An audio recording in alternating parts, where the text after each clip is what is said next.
O'g'il bola bilan qiz bolani psixologiyasida katta farq bor. Sababi ular biologически ikki xil. Qizlarni psixologiyasini rivojlanishida sezgi organlar, misol uchun tanani sezish organi erkaklarnikidan yuqori hisoblanadi. Qiz bolaga tegdingiz, o'g'il bolaga tegdingiz, qiz bola tegmasingizdan sezishi mumkin. O'g'il bola tegsangiz ham sezmasligi mumkin. Qiz bolalarda so'zlashish odati kuchliroq bo'ladi, bolalikdan shakllanib boradi. Emotsiyalarga e'tibor berish ayollarda kuchliroq.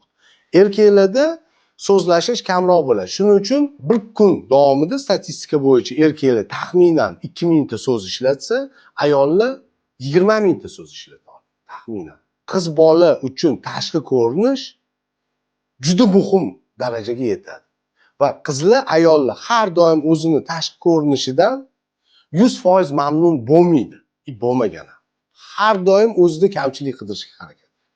O'g'il bolalar uchun tashqi ko'rinish to'g'ri o'smirlikda kuchayadi, lekin ularda prioritet hisobida ko'proq erkaklik xususiyatlar.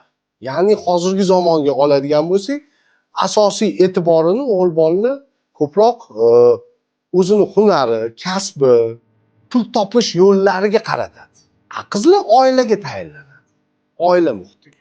Lekin hozirgi ko'z tegmasin qizlar, hozirgi zamon qizlari kasb, hunar, bilim yo'nalishida ham erkaklarga o'g'il bolalardan qolishmaslikka harakat qiladi.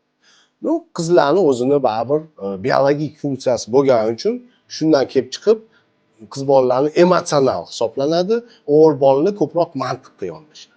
Psixologiyasining eng asosiy sabablari bu qiz bolalar emotsiya orqali ongi bilan fikrlaydi.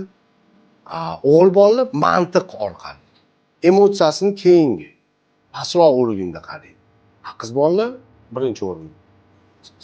Qiz bola bilan o'g'il bolani psixologiyasining farqi asosan emotsional va mantiq bilan bog'liq. Ya'ni o'g'il bolalar mantiqqa yondashadi, qiz bolalar emotsiyaga yondashadi. Shuning uchun qizlar bolalar sizlar ko'proq mantiqqa yondashganmisizlar yoki emotsiyagami? Shuni kommentariyada qoldirib